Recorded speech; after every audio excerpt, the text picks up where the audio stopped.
जय हिंद। एक बार फिर से आपका स्वागत है आर के मौर्य क्लासेस में। इस वीडियो के माध्यम से आपको कॉरपोरेट अकाउंटिंग के इम्पॉर्टेंट क्वेश्चन आंसर सहित बताने जा रहे हैं। आपको पेपर में कैसे लिखना है जिससे आप अधिकतम अंक प्राप्त कर सकें। आपको ध्यान देना है। मैं शुरुआत करता हूं। सबसे पहले आप अगर कॉरपोरेट का पेपर देंगे, कभी भी देंगे, किसी वक्त देंगे, तो आपके पेपर में आपका पहला चैप्टर जो होता है, हिंदी और इंग्लिश दोनों में बता रहे हैं, अंशों का निर्गमन एवं हरण पुनर्निर्गमन, ये आपका चैप्टर होता है। इसको आप ध्यान देंगे। अब मैं आपको बताना चाहता हूँ, सबसे पहले इंग्लिश में भी लिख दूँ, issue of share for feature of share री इशू ऑफ शेयर, मतलब सब में मैंने शेयर लगा दिया। अंशों का निर्गमन, अंशों का हरण, अंशों का पुनर्निर्गमन। सबसे पहली बात होगी आपकी क्या? सबसे पहला क्वेश्चन आपको याद होना चाहिए शेयर के बारे में, अंश के बारे में। ध्यान दीजिएगा, अंश के बारे में। तो आपको हिंदी मीडियम के स्टूडेंट, इंग्लिश मीडियम के स्टूडेंट दोनों समझेंगे। आपको ध्यान देना है, कंपनी की जो पूंजी होती है, कंपनी की जो कैपिटल होती है, जिन छोटे छोटे टुकड़ों में, जिन छोटे छोटे पार्ट्स में डिवाइड होती है, उसे बोला जाता है क्या? उसे बोला जाता है शेयर। कंपनी की जो कैपिटल होती है, जिन छोटे छोटे पार्ट्स में डिवाइड होती है, जिन छोटे छोटे टुकड़ों में डिवाइड होती है, उस प्रत्येक टुकड़े को, उस पर पार्ट ऑफ को, उस प्रत्येक टुकड़े को हम लोग शेयर कहते हैं, अंश कहते हैं। ध्यान दीजिएगा। आपको एक बार फिर से समझना है, कंपनी की पूंजी जिन छोटे छोटे टुकड़ों में विभाजित होती है, उस प्रत्येक टुकड़े को अंश कहते हैं। अब मैं आपको बताना चाहता हूं इसके अंदर के जो क्वेश्चन होते हैं। Authorized capital. अब आप समझिएगा, इसी क्वेश्चन को शेयर कैपिटल के नाम से पूछा जा सकता है। मतलब कि यह नहीं लिखना पड़ेगा शेयर कैपिटल, आपसे पूछा जा सकता है अंश पूंजी। और पूछा जाए ना पूछा जाए, एक क्वेश्चन आपसे पेपर में पूछेगा बैलेंस शीट से संबंधित, तो वहाँ पर अंश पूंजी का काम होता है, शेयर कैपिटल का काम होता है। अंश पूंजी में पहला होता है ऑथराइज्ड कैपिटल, इसे बोलते हैं अधिकृत पूंजी। जिस पूंजी से कंपनी का रजिस्ट्रेशन होता है, जिस कैपिटल से कंपनी का रजिस्ट्रेशन होता है, उसे ऑथराइज्ड कैपिटल, अधिकृत पूंजी के नाम से जाना जाता है। जिस पूंजी से कंपनी का रजिस्ट्रेशन होता है, उसे ऑथराइज्ड कैपिटल, पंजीकृत पूंजी, अधिकृत पूंजी के नाम से जाना जाता है। दूसरा आपको याद होना चाहिए इशूड कैपिटल, निर्गमित पूंजी। अधिकृत पूंजी का वह पार्ट जो पब्लिक के लिए इशू कर दिया जाता है, पब्लिक के लिए निर्गमित कर दिया जाता है, उसे कहा जाता है निर्गमित पूंजी। ध्यान दीजिएगा, अधिकृत पूंजी का वह भाग, ऑथराइज्ड कैपिटल का वह पार्ट जो पब्लिक के लिए इशू कर दिया जाता है, उसे निर्गमित पूंजी कहा जाता है। उसके बाद सब्सक्राइब्ड कैपिटल। सब्सक्राइब्ड का मतलब जो पब्लिक ले लेती है, मतलब कि इशू का वह पार्ट, इसको हिंदी में बोलते हैं प्रार्थित पूंजी। निर्गमित पूंजी का वह भाग जो जनता द्वारा ले लिया जाता है, उसे बोला जाता है प्रार्थित पूंजी। जब जनता ले लेती है तो उससे कॉल्ड अप किया जाता है, called up capital. Called up का मतलब होता है याचित पूंजी।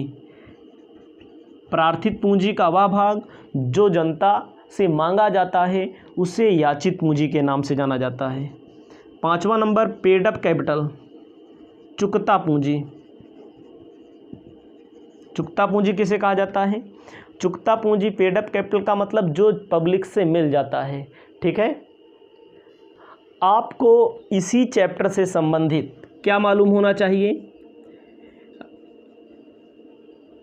इक्विटी एंड प्रेफरेंस शेयर, मतलब कि क्षमता, डिफरेंस बिटवीन प्रेफरेंस शेयर, क्षमता अंश एवं पूर्वाधिकार अंश।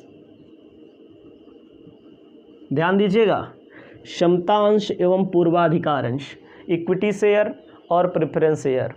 क्षमता अंश, इक्विटी शेयर होल्डर वे शेयर होल्डर होते हैं जो कंपनी के वास्तविक मेंबर होते हैं, वास्तविक सदस्य होते हैं, जिन्हें कंपनी में बाद में लाभांश मिलता है, बाद में डिविडेंड मिलता है, जिन्हें कंपनी में वोट देने का राइट नहीं होता, अधिकार नहीं होता है, अधिकार होता है। यानी कि जो कंपनी के सदस्य होते हैं, कंपनी में इनको जो डिविडेंड मिलेगा, जो लाभांश मिलेगा, सबसे पहले मिलेगा। और एक कंपनी के वास्तविक सदस्य होते हैं, कंपनी की मीटिंग में, कंपनी की सभाओं में, यानी कि कंपनी के संचालन मंडल में पूरी की पूरी इनकी जिम्मेदारी होती है। 5-6 टॉपिक आपको याद होना चाहिए बस। और पूर्वाधिकार अंशधारी जो कंपनी के बाहरी माने जाते हैं, कंपनी के वास्तविक सदस्य नहीं होते हैं। डिविडेंड इनको पहले मिलता है, ध्यान दीजिएगा, डिविडेंड इनको पहले मिलता है। इनके डिविडेंड का रेट फिक्स होता है, इनके समता वाले का फिक्स नहीं होता है और पूर्वाधिकार वाले का फिक्स होता है। कंपनी में वोट नहीं होते, वोट नहीं दे सकते। एक घर के, जैसे हमारे घर का सदस्य होता है, जब हमने पूरा वीडियो जहाँ बनाया वहाँ पर बहुत डिटेल में मैंने बताया है। अब यहाँ पर टाइम भी नहीं है, ये भी ध्यान दीजिएगा, पेपर भी है आज। सदस्य कंपनी के सदस्य होते हैं, कंपनी के मेहमान होते हैं। मेहमान का मतलब होता है रिश्तेदार होते हैं, बहुत डिटेल में बताया जा चुका है। थोड़ा बहुत समझ लीजिए ताकि आपको याद हो जाए, ताकि आप कभी भूलें ना और पेपर में एक भी क्वेश्चन आपको छोड़ करके नहीं आना है। प्रत्येक क्वेश्चन का जवाब, जिस जवाब से कॉन्फिडेंस से पेपर देना है। ये मत सोचना कि हमको नहीं आ रहा है, नहीं आ रहा है तब भी लिखिए, गलत लिखिए, सलत लिखिए, ठीक है, तब भी लिखिए। और आपको बताना चाहते हैं, इस यहाँ से एक क्वेश्चन ये भी बनता है, क्वेश्चन बनता है ओवर सब्सक्रिप्शन, अति अभिदान। अगला बनता है अंडर सब्सक्रिप्शन, अल्प अभिदान। ओवर सब्सक्रिप्शन का मतलब क्या होता है? जब कंपनी शेयर को इशू करती है या डिवेंचर को इशू करती है, आवश्यकता से अधिक खरीदने वाले आ जाएं। आपके यहाँ न्योता पड़ा है, आपके यहाँ शादी विवाह पड़ा है, आपके यहाँ कोई प्रोग्राम पड़ा है, आपका बर्थडे पड़ा हुआ है, आपने अपने दोस्तों को पार्टी दी, तो पार्टी दी है 10 लोगों को, 20 लोगों को, 20 दोस्तों को, और आपके यहाँ आ जाएं 15 लोग पहुँच जाएं, पार्टी है, आपके बिना बुलाए मेहमान, तो आप क्या करेंगे? आप या तो उन 5 जो अतिरिक्त आए हैं उनको वापस कर देंगे या उनको भी एडजस्ट करेंगे। वही है अति अभिदान का मतलब, कंपनी जितने अंशों का निर्गमन करती है उससे ज़्यादा जब खरीदने वाले आ जाते हैं तो उसे बोला जाता है, मेरे प्यारे भाइयों बहनों, क्या बोला जाता है? Over subscription. कंपनी या तो वापस कर देती है या तो उनको एडजस्ट करने का प्रयास करती है, और पूरा इसका जर्नल एंट्री है। कुल मिलाकर यही जानिए, 10,000 को आपने इशू किया और आपके पास आ गए 12,000, 2,000 ज़्यादा आ गए, या तो उनको एडजस्ट किया जाता है या तो उनको वापस किया जाता है। अंडर सब्सक्रिप्शन का मतलब क्या होता है? अंडर का मतलब होता है जितना आपने इशू किया उससे कम, जितना आपने इशू किया, जैसे आपने 10,000 इशू किया, उससे कम आवेदन आते हैं तो उसे बोला जाता है अंडर सब्सक्रिप्शन। फिर इससे गुणा नहीं किया जाता, 9,000 से गुणा किया जाता है कुल। ये मैंने आपको बता दिया। अब आप समझते चलिए, जल्दबाजी में बताया जा रहा है ये सब। अब उत्तर सहित भी मैं बताने का प्रयास कर रहा हूँ क्योंकि यहाँ पर प्रश्न ही अकेले बताने का कोई मतलब नहीं है। अब आप थोड़ा आगे बढ़ेंगे। अवशिष्ट याचना, अवशिष्ट याचना, कॉल्स इन एरियर, जब कंपनी द्वारा शेयर इशू किया जाता है, कंपनी द्वारा शेयर इशू किया जाता है, आवेदन होता है, आवंटन मतलब एप्लीकेशन होता है, allotment, first call, second call, final call, कोई अंशधारी किसी कॉल का भुगतान नहीं करता तो उसे बोलते हैं कॉल्स इन एरियर, अवशिष्ट याचना। भारत में इसके लिए 2 नियम हैं। एक नियम यह है अवशिष्ट याचना खाता खुलता है, एक नियम यह है अवशिष्ट याचना खाता नहीं खुलता है।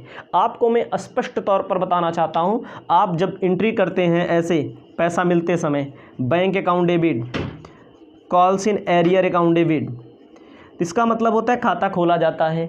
अगर कॉल्स इन एरियर नहीं लिखा होता है, केवल बैंक और कैपिटल लिखा होता है, share first call second call लिखा होता है, तो इसका मतलब होता है खाता नहीं खुलता है। और ये भी बता दूं, आपके पेपर में, आपके किताब में कहीं पर भी आपको कॉल्स इन एरियर डेबिट में नहीं मिलता, क्योंकि भारत में अवशिष्ट याचना खाता नहीं खोला जाता है। यह एक आपका तकनीकी नियम है। अवशिष्ट याचना का मतलब क्या होता है?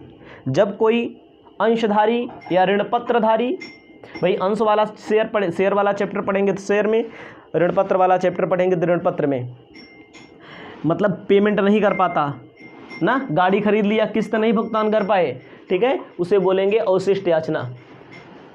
धर्मेंद्र ध्रुव जी गुड मॉर्निंग, आपका वेलकम है, आपका स्वागत है, ठीक है।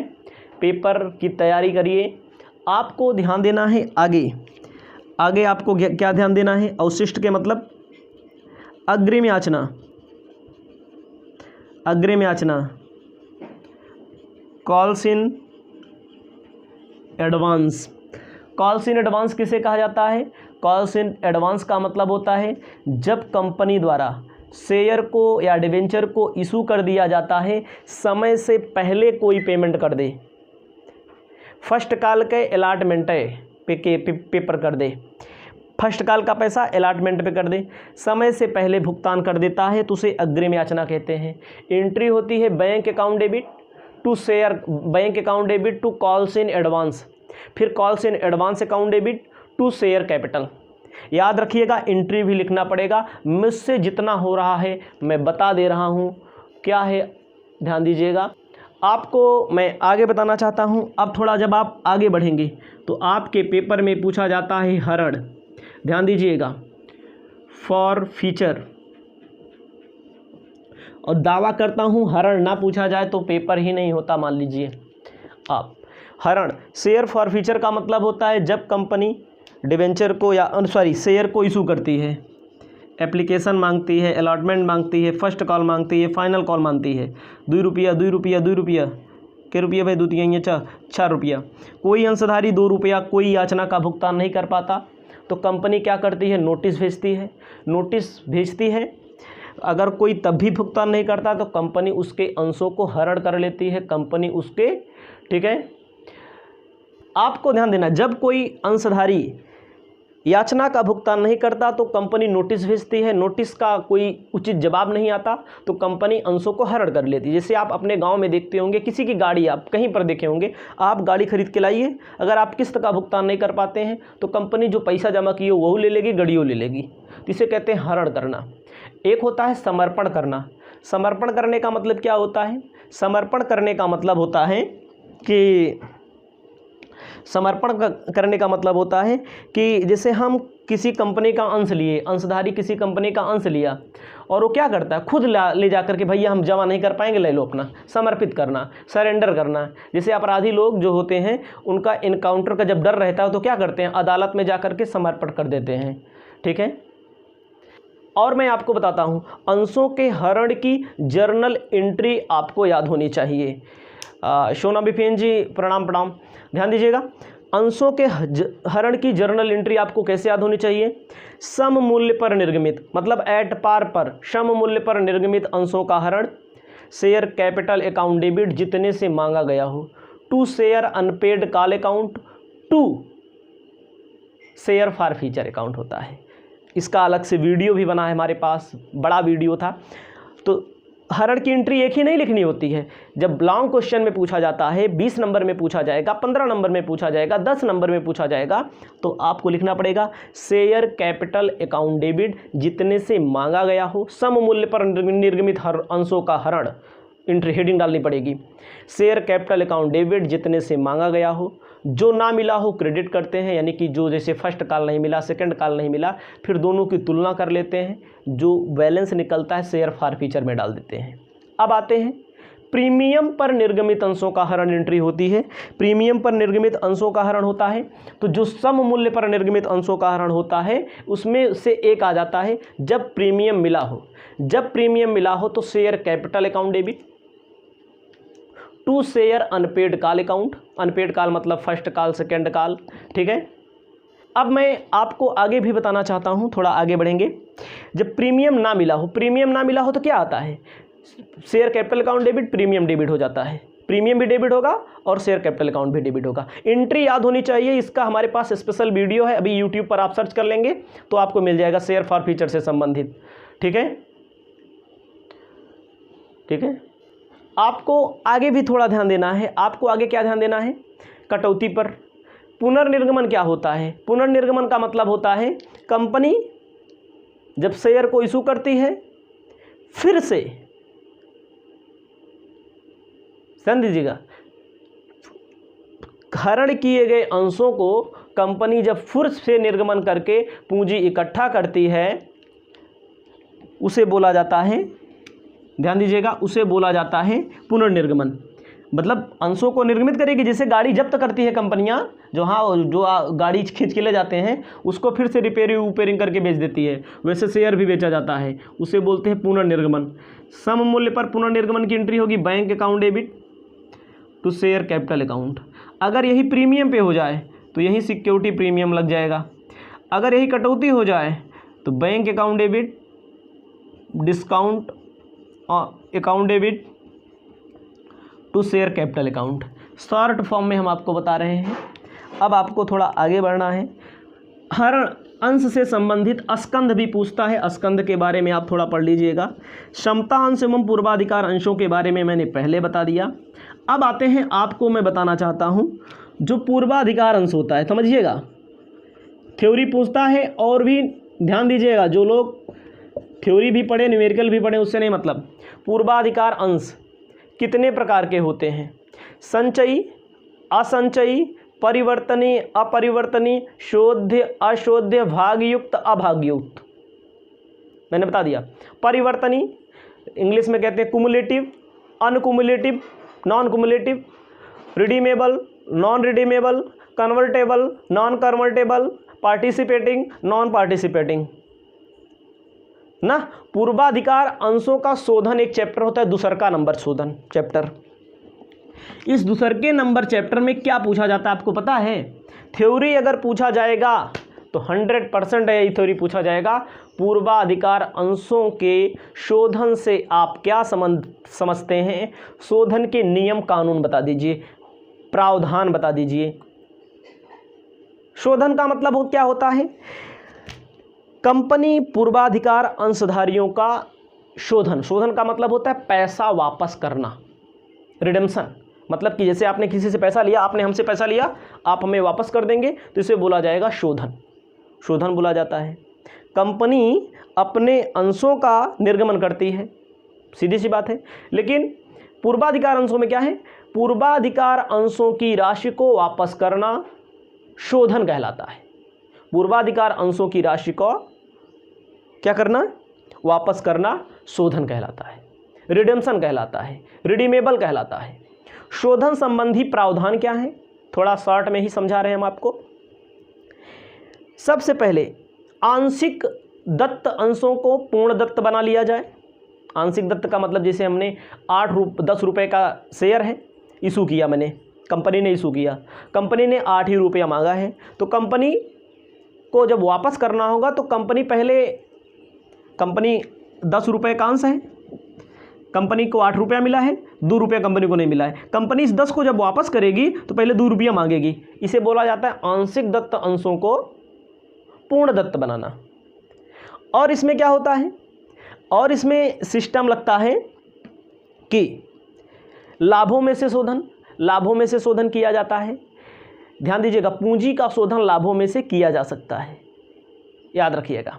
लाभों में से शोधन किया जाता है, statement, profit and loss account, debit to redeemable preference share, redemption reserve account में ट्रांसफ़र किया जाता है, बुलाया जाता है, फिर दिया जाता है। 3 प्रकार से शोधन होता है, सम मूल्य पर होता है, कटौती पर होता है, प्रीमियम पर होता है। तो ध्यान दीजिएगा, प्रीमियम का शोधन प्रीमियम से लाभ और प्रॉफिट लॉस से भी किया जा सकता है, प्रीमियम का शोधन, इसको भी आप जानते हैं। तो इससे संबंध में एंट्री भी है, यूट्यूब पर बहुत सारी वीडियो डाला है, टाइम नहीं है इसलिए हम आपको थोड़ा हिंट दे रहे हैं। तो आपको एंट्री भी याद होनी चाहिए। नियम पूर्वाधिकार अंशों का जरूर पूछेगा, मैं आपको पहले बता दे रहा हूँ, पेपर देने के बाद आइएगा, डायरेक्ट तौर पर या इनडायरेक्ट तौर पर पूछेगा। अब बात आती है डिबेंचर की, ऋण पत्र की बात। डिबेंचर क्या है? ऋण पत्र, ऋण लेने, हमें ऋण पत्र ऋण लेने व ऋण देने का प्रमाण पत्र होता है। डिबेंचर क्या है? एक प्रमाण पत्र है, एक कागज है, इसे एक कागज है, थोड़ी देर के लिए मानिए। ऋण पत्र क्या? एक कागज है। सबसे ऊपर कंपनी का नाम लिखा होगा, ऋण देने वाले का नाम लिखा होगा, ऋण लेने वाले का नाम लिखा होगा, ब्याज की दर लिखी होगी, कितना समय बाद भैया पैसा वापस किया जाएगा ये लिखा होगा, शोधन संबंधी शर्तें लिखी होंगी, यही सारी चीज़ें लिखी होती हैं। ऋण पत्र ऋण लेने व ऋण देने का प्रमाण पत्र है, जिसमें ऋण से संबंधित भैया क्या रेट ब्याज होगा, लेने वाले का नाम, देने वाले का नाम, कब पैसा वापस किया जाएगा, कब लिया जाएगा, कब दिया जाएगा, यही सब सारी चीज़ें लिखी होती हैं, जिसे ऋण पत्र कहते हैं। जिस प्रकार कंपनी अंशों का निर्गमन करती है, उसी प्रकार कंपनी डिबेंचर का भी निर्गमन करती है। इसको भी आपको जानकारी होनी चाहिए, ठीक है। और ऋण पत्र के प्रकार क्या होते हैं? ऋण पत्र के प्रकार में आता है, पहला रजिस्टर्ड ऋण पत्र, दूसरा वाहक ऋण पत्र, तीसरा सुरक्षित, असुरक्षित, परिवर्तनीय, अपरिवर्तनीय, यही सब ऋण पत्र होते हैं। ध्यान दीजिएगा, शून्य कूपन दर का भी बजट होता है। अब आपको एक क्वेश्चन पूछेगा, शोधन, ऋण पत्रों के शोधन से आशय, समझा दे रहे हैं बस, ऋण पत्रों के शोधन से आशय। शोधन का मतलब होता है रिडेम्पशन, मतलब पैसा वापस करना। आपने किसी से लोन लिया है, उसका पैसा वापस करना ऋण पत्रों का शोधन कहलाता है। ऋण पत्रों के शोधन का मतलब क्या होता है? ऋण पत्रों के शोधन का मतलब होता है कि कंपनी जिस प्रकार कंपनी नियम कानून के तहत लेती है लोन, उसी प्रकार कंपनी को पैसा वापस करना होता है निश्चित समय के बाद, तो उसे ऋण पत्रों का शोधन कहा जाता है। पैसा वापस करना ही ऋण पत्रों का शोधन है और कुछ नहीं है। शोधन की विधियां आपको याद होनी चाहिए। पेपर में जाएंगे जब आप आज या कल, चाहे जब जाएंगे आप पेपर देने, तो आपको जरूर मिलेगा। आपको पहले बता दे रहे हैं ऋण पत्रों का शोधन के बारे में। पहला है एक मुश्त, आपने किसी से पैसा लिया या हमने किसी से पैसा लिया, हम उसका पैसा इकट्ठा वापस कर देंगे। एक आप बोलते हैं एक मुश्त, अंग्रेजी में बोलते हैं लमसम, ठीक है। ध्यान दीजिएगा ऋण पत्र के बारे में आगे, एक मुश्त शोधन, इकट्ठा पैसा वापस कर दो। दूसरा है, दूसरा का नियम भैया थोड़ा थोड़ा करके किस्तों में वापस कर दो। एक मुश्त शोधन, किस्तों में शोधन, ध्यान दीजिएगा। और उसके बाद हम आपको बताना चाहते हैं, किस्तों के बाद है सिंकिंग फंड द्वारा शोधन। सिंकिंग फंड बनाया जाता है। सिंकिंग फंड एक प्रकार का गुल्लक है। जैसे आज आपने कहीं से पैसा लिया, 3 साल बाद पैसा देना है, तो जिसे मान लीजिए 1 लाख रुपया हमने किसी से लोन लिया, हम क्या करेंगे, एक निश्चित राशि मतलब 1 साल इससे पैसा कमाएंगे। मान लीजिए 1 अप्रैल को पैसा लिया गया है, 1 साल इससे पैसा कमाएंगे। इसका एक अमाउंट होता है जिसको गुणा करने के लिए आता है, पेपर में पूछा जाएगा तो गुणा करने के लिए आपको ध्यान देना है। एक निश्चित राशि ली जाएगी, मतलब 1 साल इससे पहले पैसा कमाएंगे, एक निश्चित राशि ली जाएगी, सिंकिंग फंड में डाला जाएगा, सिंकिंग फंड से विनियोग किया जाएगा। विनियोग 2 एंट्रियाँ होती हैं। फिर उसके बाद क्या होगा, जो विनियोग किए रहे होगे ब्याज मिलेगा, फिर निकाला जाएगा प्रॉफिट लॉस से, फिर विनियोग किया जाएगा, ब्याज जो मिला है प्रॉफिट लॉस में वो भी सब विनियोग किया जाता है। एक निश्चित समय के बाद पैसा इकट्ठा हो जाता है, दे दिया जाता है। जैसे आप लोन लो, ठीक है, सिंकिंग फंड द्वारा बीमा करा लिया जाता है, बीमा ले लिया जाता है। खुले बाजार की क्रियाएं होती हैं, ठीक है। इतनी चीज़ें होती हैं, 4-5 आपको याद होना चाहिए। सबसे पहला आपको क्या है, इकट्ठा पैसा वापस करना है। दूसरा का आपको क्या है, किस्तों में वापस करना है। तीसरा का आपको क्या, मान लीजिए खुले बाज़ार से होता है। खुले बाज़ार का मतलब कोई व्यक्ति कंपनी का ऋण पत्र लिया है, शेयर मार्केट में गया बेच, मतलब उसको ज़रूरत है कि हमको पैसा चाहिए, हमको ऋण पत्र अब नहीं चाहिए, बेचने गया तो वहाँ पर हमारा जो दलाल होगा, हमारा जो ब्रोकर होगा हमारी कंपनी का, वो वहाँ पर जो होता है सस्ते मिल जाता है, कैंसिलेशन करना पड़ता है। और आपको मैं बताना चाहता हूँ, बीमा पॉलिसी ले ली जाती है। कितना हो गया, 4 हुआ कि नहीं हुआ, 4 हुआ। बीमा पॉलिसी ले ली जाती है। तो ऋण पत्रों के शोधन की यही सारी विधियाँ। सिंकिंग फंड है, 5 आपको लिखना है सिंकिंग फंड। और पेपर में एक क्वेश्चन अलग से पूछा जाता है सिंकिंग फंड। सिंकिंग फंड के बारे में अगर आपको कम जानकारी हो तो अगर आपके पास टाइम बचेगा तो आप यूट्यूब पर अभी सर्च कर लीजिएगा सिंकिंग फंड, RK मौर्य लिख दोगे, हो सकता है हमारा वीडियो आपको मिल जाए। अब हम आते हैं ऋण पत्रों के शोधन में। खुले बाजार की क्रियाएँ आता है, याद रखिएगा खुले बाजार की क्रियाएं। ऐसे 2 नंबर में या 5 नंबर में क्वेश्चन पूछा जाता है खुले बाजार से संबंधित, ध्यान दीजिएगा। और आपको आते हैं अब कहाँ, कंपनी का अंतिम खाता, अंतिम खाता, final account of company. Final account of company का आपको प्रारूप मालूम होना चाहिए, स्टेटमेंट ऑफ प्रॉफिट लॉस का और बैलेंस शीट का। बहुत सारे बच्चे कहते हैं हमको नहीं याद होता। बैलेंस शीट ऊपर नीचे, सबसे ऊपर क्या होगा, ऊपर होगा इक्विटी एंड लायबिलिटी, ऊपर होगा इक्विटी एंड लायबिलिटी में शेयर कैपिटल होगा, रिजर्व एंड सरप्लस होगा, long term burrowing, short term burrowing, current burrowing, यही सब आपको लिखना पड़ेगा, करंट लायबिलिटी वगैरह। नीचे असेट्स होगा, आपको लिखना पड़ेगा टेंजिबल, टेंजिबल में फिक्स, इनटेंजिबल, ये सारी चीज़ें आपको लिखना पड़ेगा, इन्वेस्टमेंट और करंट। कुछ एग्जांपल आपको भर देने पड़ेंगे।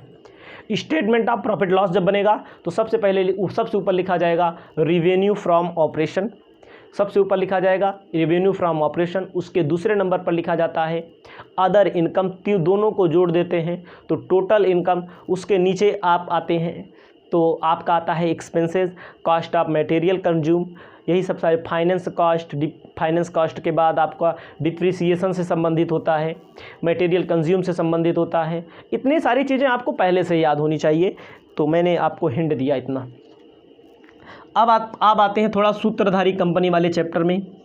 क्वेश्चन क्या क्या पूछ सकता है होल्डिंग कंपनी वाले चैप्टर में। होल्डिंग कंपनी वाले चैप्टर में आपसे क्वेश्चन पूछ सकता है सूत्रधारी कंपनी से क्या आशय है। सूत्रधारी कंपनी वह कंपनी होती है, होल्डिंग कंपनी वह कंपनी होती है जो किसी अदर कंपनी के 50% से अधिक अंशों को खरीद ले। थोड़ी देर के लिए मानिए एक्स है, वाई है। एग्जाम्पल आप दे सकते हैं ताज़ा और तारीन, एग्जाम्पल आप दे सकते हैं कौन सा। अब आप समझिएगा, बैंक ऑफ बड़ौदा ने किसको किसको खरीदा कुछ दिन पहले, विजया बैंक को खरीदा और देना को खरीदा। समझिएगा, देना को खरीदा। ए है क्या, सॉरी गलती मैंने कर दी, ये नहीं होगा, ये नहीं होगा, ठीक है, एकीकरण में होगा ये। सूत्रधारी कंपनी वह कंपनी होती है, जैसे ए कंपनी है और बी कंपनी है। ए कंपनी ने बी कंपनी के 50% से अधिक अंश खरीद लिए, खरीदने वाली कंपनी को सूत्रधारी कंपनी कहेंगे। खरीदा क्या जाता है, पूरा नहीं खरीदा जाता है, share capital, reserve and surplus, profit and loss, यही इतना खरीदा जाता है। ध्यान दीजिएगा, शेयर कैपिटल खरीदा जाता है, रिजर्व एंड सरप्लस खरीदा जाता है, प्रॉफिट लॉस खरीदा जाता है। अब आपको मैं बता रहा हूँ सहायक कंपनी क्या होती है। सहायक कंपनी मतलब सब्सिडरी कंपनी इंग्लिश में कहते हैं। सहायक कंपनी वह कंपनी होती है जिसके 50% से अधिक अंश उड़ा दिए जाएं, खरीद लिए जाएं। कंपनी दोनों चलती रहेगी, कंपनी बंद नहीं होती है। जो खरीदा जाता है, ए ने मान लीजिए बी को खरीदा तो ए इस पर नियंत्रण स्थापित कर लेती है, ए जो कहेगी वही बी करेगी, चलती रहेगी दोनों कंपनियां। इसे आपको क्या जानकारी चाहिए, इसे आप क्या कहेंगे, इसे आप कहेंगे सहायक कंपनी। सूत्रधारी, एक बी को खरीदेंगे तो ए सूत्रधारी, बी सहायक कंपनी हो जाएगी। अल्पहित क्या होता है, माइनॉरिटी इंटरेस्ट बहुत पूछा जाता है पेपर में। अल्पहित का मतलब होता है जितना नहीं खरीदा गया। मान लीजिए किसी कंपनी में आपने 80% खरीद लिया, 20% आपने नहीं खरीदा, तो उसे बोला जाएगा अल्पहित। अल्पहित मतलब माइनॉरिटी। माइनॉरिटी का मतलब शेयर कैपिटल में, रिजर्व में, प्रॉफिट लॉस में, इसी का होता है। यहाँ पर होता है क्रय से पहले का लाभ, जब इसमें गुडविल निकाला जाता है, क्रय के बाद का लाभ इसमें। ठीक है, इसको आपको ध्यान देना है, अल्पहित पेपर में पूछा जाता है। आपके पेपर में पूछा जाता है एकीकृत चिट्ठा, इंग्लिश में कहते हैं कंसोलिडेटेड बैलेंस शीट किसे कहते हैं, कैसे बनाया जाता है, प्रारूप बनाइए। कंसोलिडेटेड बैलेंस शीट का मतलब होता है सूत्रधारी कंपनी की दशाओं में बनाया जाता है। तो आपको ध्यान देना है, दोनों कंपनियों की असेट्स को जोड़ दिया जाता है। पहले असेट समझिए, करंट लायबिलिटी को जोड़ दिया जाता है। जो भी कैलकुलेशन करना होता है शेयर कैपिटल में होता है। शेयर कैपिटल किसकी, शेयर कैपिटल में प्रॉफिट लॉस में कैलकुलेशन होता है। तो यहाँ से एक क्वेश्चन न्यूमेरिकल 100% पूछा जाएगा, इसकी हमारी गारंटी है। आप पेपर देने के बाद आइएगा तो आप हमको बताइएगा पूछा गया है कि नहीं पूछा गया है। 99% चांसेस है पूछे जाते हैं। अब आप आइएगा थोड़ा देर के लिए, गुडविल। आपको गुडविल का क्वेश्चन भी आना चाहिए, न्यूमेरिकल अगर नहीं आता है तो आप हमसे संपर्क करेंगे, आपकी क्लास मिल जाएगी। गुडविल ख्याति क्या है, ख्याति, ख्याति इंटेंजिबल असेट्स है, अमूर्त, अदृश्य, जिसे ना तो देखा जा सकता है ना तो छुआ जा सकता है, केवल महसूस किया जा सकता है। जिस व्यवसाय में की ख्याति जितना ज़्यादा होगी वह व्यवसाय उतना ज़्यादा बिक्री करेगी, उतना ज़्यादा बिक्री करने से उस व्यवसाय का लाभ लगातार दिन प्रतिदिन बढ़ता हुआ नए अरमानों को छूता हुआ चला जाएगा। अब आपको मैं बताना चाहता हूँ ख्याति का मूल्यांकन चैप्टर होता है, इसकी विधियाँ क्या होती हैं। औसत लाभ विधि, अधिलाभ विधि मतलब average profit method, super profit method, weighted average profit method, capitalization method और एन्युटी मेथड, यही 4-5 मेथड होते हैं। पूरा का पूरा वीडियो उपलब्ध है। आप किसी भी विश्वविद्यालय में पढ़ रहे होंगे, आपको स्पेशल तौर पर वीडियो उपलब्ध है। मतलब एक एक वीडियो, पूरा वीडियो फ्री में नहीं देते हैं, नाम मात्र 1000 रुपये में कॉर्पोरेट अकाउंट का पूरा कोर्स उपलब्ध कराते हैं। आपको ध्यान देना है एक बार फिर से, औसत लाभ विधि, अधिलाभ विधि, भारित औसत लाभ विधि, अधिलाभ विधि, यूट्यूब पर सर्च कर लोगे, हमारा ही वीडियो आपको मिलेगा, वैल्यूएशन ऑफ गुडविल। अगर करना पाओ तो कर लो, नहीं तो अगर पेड कोर्स लेना है तो वहाँ ले लीजिए, एकदम आराम करिए। आपको उतना अच्छा कोई भी चैप्टर जो बताया, सब चैप्टर, कोई भी चैप्टर उतना अच्छा आपको किसी ऑफलाइन कोचिंग में भी नहीं मिलेगा, गारंटी देता हूँ। ठीक है, और मैं आपको बताना चाहता हूँ ख्याति के मूल्यांकन की आवश्यकता कब पड़ती है, क्यों पड़ती है। ध्यान दीजिएगा, ख्याति के मूल्यांकन की आवश्यकता कब पड़ती है। जैसे कंपनी, आपको ध्यान देना है, जैसे आप किसी का बिजनेस खरीदेंगे तो पहले उसका गुडविल देखेंगे। आप किसी साझेदारी संस्था में प्रवेश करेंगे तो गुडविल देखेंगे। आप जब कंपनी का एकीकरण होगा तो गुडविल देखा जाएगा। कंपनी का संविलियन होगा, विलय होगा, कुछ भी होगा तो उसका सबका गुडविल देखा जाएगा। ठीक है, आपको आगे ध्यान देना है। गुडविल का बाद यहाँ से एक क्वेश्चन आएगा, ख्याति को प्रभावित करने वाले घटक, पेपर में आता है। प्रभावित करने वाले घटक व्यवसाय की प्रकृति, व्यवसाय का मौसम, व्यवसाय की पूंजी, व्यवसाय का प्रकार, तमाम चीज़ें होती हैं, वो अलग बात है। अंशों का मूल्यांकन, अंशों के मूल्यांकन से आप क्या समझते हैं, वैल्यूएशन ऑफ गुडविल। ठीक है, ठीक है, आपको आगे क्या करना है, अंशों का मूल्यांकन, वैल्यूएशन ऑफ गुडविल, कंपनी के अंशों के मूल्य को ज्ञात करना, कंपनी के शेयर की वैल्यू को मालूम करना अंशों का मूल्यांकन कहलाता है। ध्यान दीजिएगा, कंपनी के अंशों के मूल्य को ज्ञात करना अंशों का मूल्यांकन कहलाता है। ठीक है,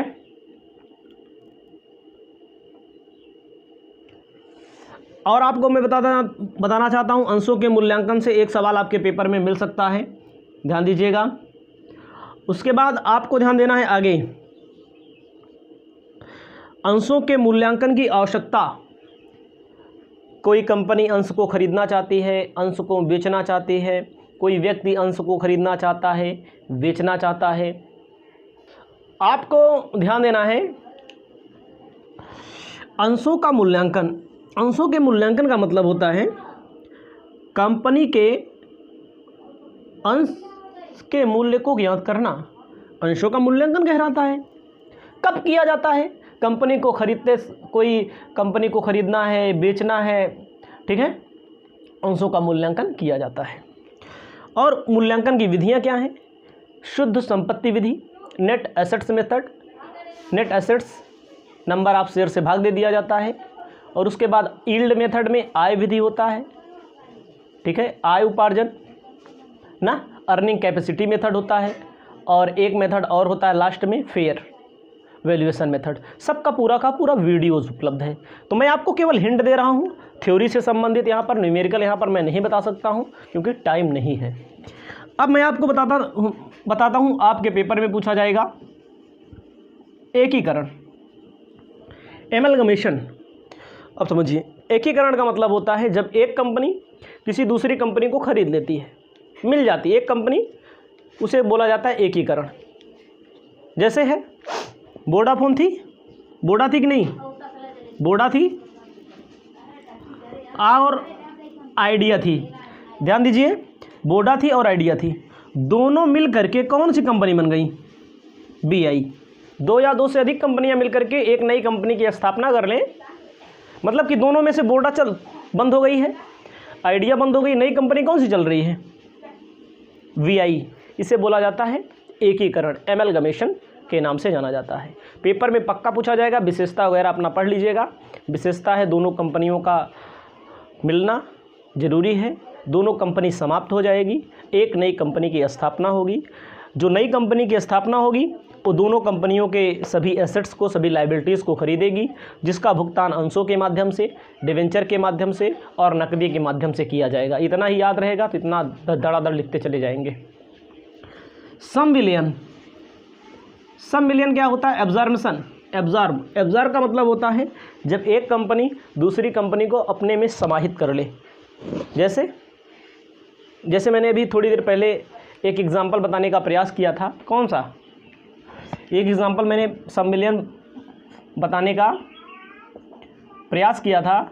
कौन सा? बैंक ऑफ बड़ौदा ने देना को अपने में मिला लिया, विजया बैंक को अपने में मिला लिया, इसे बोला जाता है संविलियन करना। जब देखो, ठीक है, नई कंपनी, पुरानी एक कंपनी है, नई नहीं बनी, उसमें बैंक ऑफ बड़ौदा पहले से ही है, दोनों को मिला लिया आपने, उसे बोला जाएगा संविलियन, विलय करना।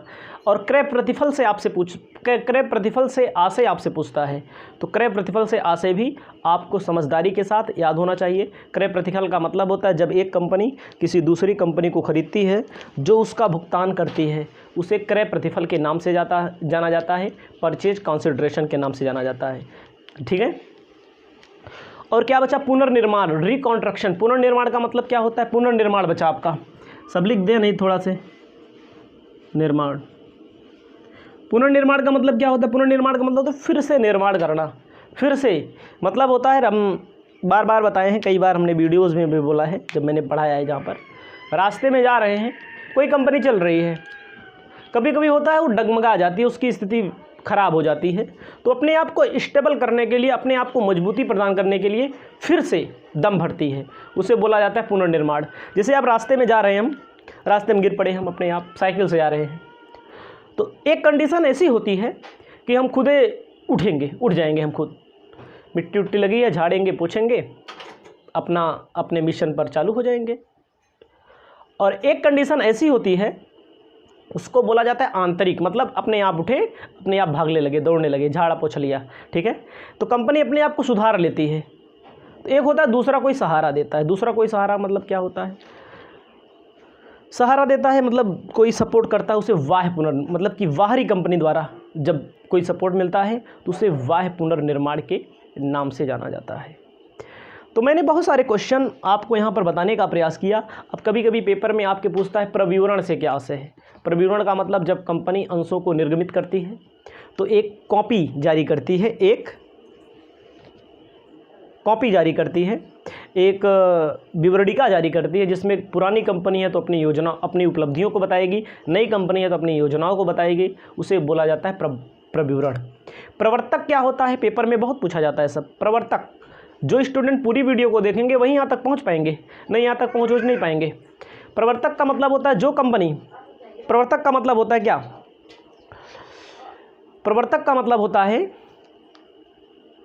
प्रवर्तक का मतलब होता है कि जिस व्यक्ति के मस्तिष्क में कंपनी को जन्म देने का विचार उत्पन्न होता है, जो प्रारंभिक कार्यवाही कंपनी से संबंधित करता है, उसे प्रवर्तक कहा जाता है, प्रमोटर कहा जाता है। अब आगे चलिए, थोड़ा आगे चलिए। कभी कभी पूछा जाता है आपसे अभिगोपन क्या है। अभिगोपन, जो व्यक्ति कंपनी के अंशों व ऋणपत्रों को खरीदवाने व बिकवाने का ठेका लेता है उसे अभिगोपक कहते हैं, दलाल कहते हैं। मान लीजिए मैंने किसी कंपनी के अंश व ऋणपत्र को बिकवाने का ठेका लिया तो मुझे दलाल कहा जाएगा, मुझे अभिगोपक कहा जाएगा, अंडर राइटर कहा जाएगा। उसके बदले में हमें कुछ पैसा दिया जाएगा या कोई शेयर दिया जाएगा, उसे अभिगोपन कहा जाता है। ये सारी चीज़ें आपको स्पष्ट तौर पर याद होनी चाहिए। तो मैंने आपको बहुत सारे पॉइंट बताए हैं, बहुत सारे पॉइंट छूट भी सकते हैं। सहायक प्रतिभूति एक आता है, सहायक प्रतिभूति किसे कहते हैं, पेपर में हर साल पूछा जाता है। ऋणपत्रों वाले चैप्टर से सहायक प्रतिभूति का मतलब क्या होता है आप समझ सकते हैं। सहायक प्रतिभूति का मतलब होता है कि जब कंपनी अपने ऋणपत्रों के ऊपर किसी बैंक से लोन ले लेती है, किसी संस्था से लोन ले लेती है, बैंक से, तो बैंक के यहाँ उसे सिक्योरिटी के तौर पर ऋणपत्रों को रखना पड़ता है। उसे जब जितना दिन बैंक के पास सिक्योरिटी के तौर पर ऋणपत्र रहेगा उतने वक्त तक, उतने समय तक उसका मालिक, उसका ऋणपत्रधारी बैंक होगा। बैंक को ब्याज चुकाना पड़ेगा, बैंक को पूरा ब्याज चुकाना पड़ेगा। अगर आप पूरे बैंक को ब्याज चुका नहीं पाते हैं तो और पैसा आप वापस नहीं कर पाते हैं बैंक को, तो बैंक क्या करती है, बैंक ऋणपत्रों को ले लेती है, समय समय पर ब्याज प्राप्त करेगी। तो ये सारी चीज़ें होती हैं और इसकी एंट्री होती है, एक कंडीशन होती है, एंट्री होगी, एक कंडीशन होती है एंट्री नहीं होगी। एंट्री होगी तो एंट्री कैसे होगी, एक एंट्री होती है bank account debit to bank loan account, एक एंट्री होती है debenture suspense account debit to debenture account. यहाँ से क्वेश्चन भी पूछे जाते हैं। मैंने आपको बहुत सारी चीज़ों के बारे में बताया, जितना हमसे हो सका। अब कुछ भूल गई हो, कुछ चूक हो गई हो तो उसके लिए खेद के साथ हम आपसे मिलेंगे। और इतने में ही अगर आप इतना तैयार कर लेते हैं, दावा करता हूँ 100 नंबर पक्का फंसेगा, पक्का 100 नंबर। इस वीडियो में इतना ही। नमस्कार, जय हिंद, जय भारत।